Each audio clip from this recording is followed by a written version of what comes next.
Journeys of engineer എന്ന എൻ്റെ ചാനലിലേക്ക് എല്ലാവർക്കും സ്വാഗതം.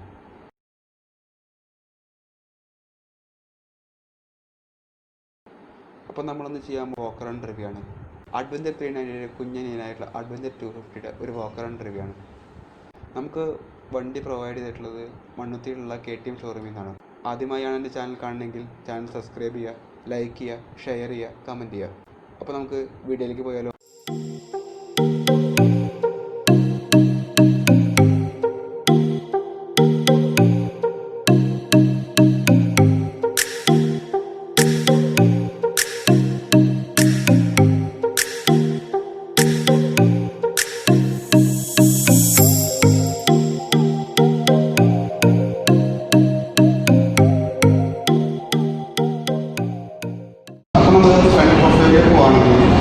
ോട് കൂടിയിട്ടുള്ള ഒരു ഹാലോജൻ ലാംപ്സ് ആണ് പ്രൊവൈഡ് ചെയ്തിട്ടുള്ളത്. അപ്പോൾ അഡ്വഞ്ചർ 390 വെച്ചിട്ടുണ്ടെങ്കിൽ ഒരു LED ലൈറ്റ്സ് ആണ് ഇതിലുള്ളത്. ആ സ്ഥാനത്ത് ഇവിടെ ഒരു ഹാലോജൻ ലാംപ്സ് ആണ് പ്രൊവൈഡ് ചെയ്തിട്ടുള്ളത്. പിന്നെ സ്റ്റാൻഡേർഡ് ആയിട്ടുള്ള ഇൻഡിക്കേറ്റേഴ്സും സ്റ്റാൻഡേർഡ് ഹാൻഡ് ഗാർഡും മിറേഴ്സും പ്രൊവൈഡ് ചെയ്തിട്ടുണ്ട്. അഡ്വഞ്ചർ 390 വെച്ച് കമ്പയർ ചെയ്യുമ്പോൾ സെയിം അഡ്ജസ്റ്റബിൾ ആയിട്ടുള്ള വിൻഷീൽഡും ഇതിലേക്ക് പ്രൊവൈഡ് ചെയ്തിട്ടുണ്ട്. ഓക്കെ, ഇനി സൈഡ് പ്രൊഫൈലിലേക്ക് നോക്കുകയാണെങ്കിൽ ആയിട്ടുള്ള വ്യത്യാസം വരുന്നത് ഇതിൻ്റെ എൻജിനിലാണ്. ഇവിടെ യൂസ് ചെയ്തിട്ടുള്ളത് 248.75cc single cylinder liquid cooled DOHC എൻജിനാണ് യൂസ് ചെയ്തിട്ടുണ്ട്. ഇതിൻ്റെ പവർ ഫിഗേഴ്സ് നോക്കുകയാണെങ്കിൽ 30 PS at 9000 RPM, 24 Nm at 7500 RPM ആണ് ഇതിലുള്ള വരുന്നത്. അപ്പോൾ അഡ്വഞ്ചർ 390 വെച്ച് കമ്പയർ ചെയ്യുമ്പോൾ മെയിനായിട്ടുള്ളൊരു വ്യത്യാസം എൻജിനിലാണ് വന്നേക്കുന്നത്. പിന്നെ സൈഡിലോട്ട് നോക്കുമ്പോൾ ക്രാഷ് കാർഡ് പ്രൊവൈഡ് ചെയ്തിട്ടുണ്ട്. പിന്നെ വരുന്നത് ഇവിടെ റേഡിയേറ്റർ വന്നിട്ടുണ്ട്. അഡ്വഞ്ചർ 390 പോലെ കർവി ആയിട്ടുള്ള ഒരു റേഡിയേറ്ററാണ് കൊടുത്തേക്കുന്നത്. ഡ്യുവൽ ഫാൻ ആയിട്ടുള്ള റേഡിയേറ്ററാണ് ഇതിലേക്ക് വന്നിട്ടുള്ളത്. ഓപ്പൺ ടീത്തോട് കൂടിയിട്ടുള്ള ഫുഡ് പെക്സും ബ്രേക്ക് ലിവേഴ്സുമാണ് പ്രൊവൈഡ് ചെയ്തിട്ടുള്ളത്. ഇതിലുള്ളൊരു റബ്ബർ ആയിട്ടുള്ള ബുഷ് കൊടുത്തിട്ടുണ്ട്. ഈ റബ്ബർ ബുഷ് നമുക്ക് റിമൂവബിൾ ആണ്. അതായത് ഒന്നും കൂടി ഗ്രിപ്പി ആക്കാൻ വേണ്ടി നമുക്ക് റബ്ബർ ബുഷ് റിമൂവബിൾ ആണ്. സൈഡിലോട്ട് പോവുകയാണെങ്കിൽ ഫുഡ് റെസ്റ്റൊക്കെ നല്ല ക്വാളിറ്റി ആയിട്ടുള്ള ഫുഡ് റെസ്റ്റ് കൊടുത്തിട്ടുണ്ട്. അഡ്വഞ്ചർ 390 പോലെ തന്നെ സെയിം അലുമിനിയം സിങ്കാമാണ് ഇതിൽ വന്നിരിക്കുന്നത്. ബാക്കിലോട്ട് പോവുകയാണെങ്കിൽ LED ടെയിൽ ലൈറ്റ്സും സ്റ്റാൻഡേർഡ് ആയിട്ടുള്ള ഇൻഡിക്കേറ്റേഴ്സും ഇതിൽ പ്രൊവൈഡ് ചെയ്തിട്ടുണ്ട്. ഈ ഒരു പോർഷനിലേക്ക് പോവുകയാണെങ്കിൽ സ്പ്ലിറ്റ് ചെയ്തിട്ടുള്ള ടൈപ്പ് സാരി ഗാർഡാണ് ഇതിലേക്ക് കൊടുത്തിട്ടുണ്ട്. പിന്നെ ഫുഡ് പെക്സും കൊടുത്തിട്ടുണ്ട്. ഇവിടെയും അത് ഈ സൈഡിലത് ഓപ്പൺ ടീത്ത് ആയിട്ടുള്ള ഗിയർ ബോക്സാണ് കൊടുത്തേക്കുന്നത്. ഗിയർ ബോക്സിൻ്റെ നോബ് നമുക്ക് മടക്കാൻ പറ്റും. അപ്പോൾ അത് ഒന്നുകൂടി ഫ്ലെക്സിബിൾ ആയിട്ടുള്ള നോബാണ്. 6 സ്പീഡ് ആയിട്ടുള്ള ഗിയർ ബോക്സാണ് കൊടുത്തേക്കുന്നത്. ഒരു അഡ്വഞ്ചർ 390 വെച്ച് കമ്പയർ ചെയ്യുമ്പോൾ ക്വിക്ക് ഷിഫ്റ്റ് എന്ന് പറഞ്ഞ ഓപ്ഷൻ ഇതിൽ മിസ്സിംഗ് ആണ്. സീറ്റിനെ വെച്ച് നോക്കുകയാണെങ്കിൽ അത്യാവശ്യം വൈഡായിട്ടുള്ള സീറ്റാണ് ഈ അഡ്വഞ്ചർ 250 കൊടുത്തേക്കുന്നത്. അത്രമാത്രം സോഫ്റ്റ് അല്ല, എന്നാലും മീഡിയം സോഫ്റ്റ് ആയിട്ടുള്ള സീറ്റും പില്ലിയൻ സീറ്റും അത്യാവശ്യം വൈഡായിട്ടുള്ള പില്ലിയൻ സീറ്റാണ് ഇതിൽ വന്നിരിക്കുന്നത്. ടയറിൻ്റെ പ്രശ്നം നോക്കുകയാണെങ്കിൽ ടയറിൻ്റെ വരുന്നത് ഫ്രണ്ടിൽ വരുന്നത് 19 ഇഞ്ചിൻ്റെ എലോയ് ആണ്. ആ സ്ഥാനത്ത് ബാക്കിൽ വരുന്നത് 17 ഇഞ്ചിൻ്റെ എലോയ് ആണ് വരുന്നത്. ഡിസ്ക് സൈസ് വരുന്നത് 320 mm ഡിസ്ക് ഫ്രണ്ടിലും ബാക്കിൽ വരുന്നത് 230 mm ഡിസ്ക്കാണ് വരുന്നത്.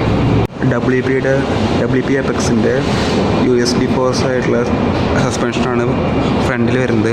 ബാക്കിൽ വരുന്നത് WPയുടെ തന്നെ പ്രീലോഡ് ആയിട്ടുള്ള മോണോഷോക്ക് ആയിട്ടുള്ള സസ്പെൻഷനാണ് ബാക്കിൽ വരുന്നത്. സ്വിച്ചുകളുടെ ഭാഗത്തൊന്നും യാതൊരു വ്യത്യാസമില്ല. സ്റ്റാൻഡേർഡ് ആയിട്ടുള്ള സ്വിച്ചുകൾ തന്നെയാണ് ഇതിൽ വന്നിട്ടുള്ളത്.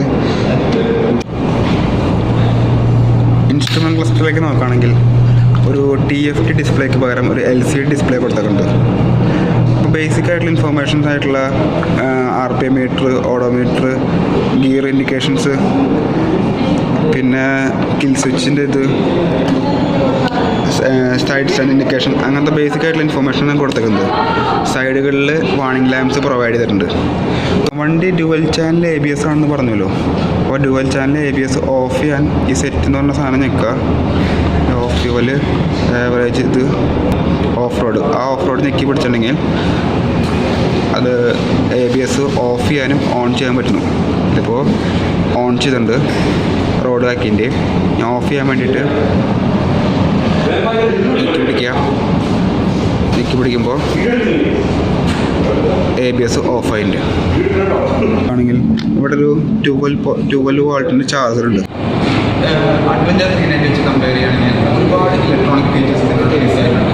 Drive by wire, traction control, ഓവർറിംഗ് ABS, പിന്നെ സ്മാർട്ട് കണക്ടിവിറ്റി, അങ്ങനത്തെ ഒരുപാട് ഇലക്ട്രോണിക് ഫീച്ചേഴ്സ് ഇതിനോട് മിസ്സായിട്ടുണ്ട്. അപ്പോൾ വണ്ടിയിൽ കയറിയിട്ടുമ്പോൾ ആദ്യം ഫീൽ ചെയ്യുന്ന വെയിറ്റാണ് 156 കിലോഗ്രാമാണ് ഇതിൻ്റെ വെയിറ്റ് വരുന്നത്. അതായത് അഡ്വഞ്ചർ 390 വെച്ച് നോക്കുമ്പോൾ 5 കിലോ കുറവായിട്ട്. ഹൈറ്റ് വരുന്നത് 855 mm ആണ് ഇതിൻ്റെ ഹൈറ്റ് വരുന്നത്. പിന്നെ ഗ്രൗണ്ട് ക്ലിയറൻസ് വരുന്നത് 200 mm ആണ് ഗ്രൗണ്ട് ക്ലിയറൻസ് വരുന്നത്. എന്നെ സംബന്ധിച്ച് നോക്കുകയാണെങ്കിൽ ഞാൻ 5.6 ഹൈറ്റ് ഉണ്ട്. എനിക്ക് സംബന്ധിച്ച് ഒരു ഫ്ലാറ്റ് ഫുള്ളല്ല, ഒരു ലോ രീതിയിലാണ് എൻ്റെ സീറ്റ് ഹൈറ്റ് വരുന്നത്.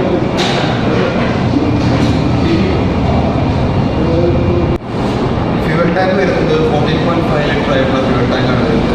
അതായത് അഡ്വഞ്ചർ 390 വെച്ച് നോക്കുമ്പോൾ സെയിം ഫ്യൂവൽ ടാങ്ക്, അതായത് വീണാൽ പെട്ടെന്ന് പൊട്ടിപ്പോകുന്ന ഫ്യൂവൽ ടാങ്കാണ് ഇതിൽ കൊടുത്തത്. ഫ്യൂവൽ ടാങ്ക് അത്യാവശ്യം കോസ്റ്റ്ലിയാണ്, സൂക്ഷിച്ചാണ് ഓടിക്കുന്ന കാര്യം ചെയ്യാം. വണ്ടിയുടെ വെയിറ്റ് വരുന്നത് 2.5 lakhs ആണ് ഷോറൂം പ്രൈസ്. ഓൺ റോഡ് വരുമ്പോൾ 3.17 lakh ആണ് വരുന്നത്. അതായത് ഒരു 390 അഡ്വഞ്ചർ 390 വെച്ച് കമ്പയർ ചെയ്യുമ്പോൾ ഒരു 50,000 രൂപ കുറവ്. എന്ന് വെച്ചിട്ടുണ്ടെങ്കിൽ ഒരു 250 വെച്ച് കമ്പയർ ചെയ്യുമ്പോൾ ഒരു 40,000 രൂപ കൂടുതലാണ് ഈ സെഗ്മെൻറ്റ് വരുന്നത്. ഒരു എക്സോസ്റ്റ് നോട്ട് കേട്ടാലോ?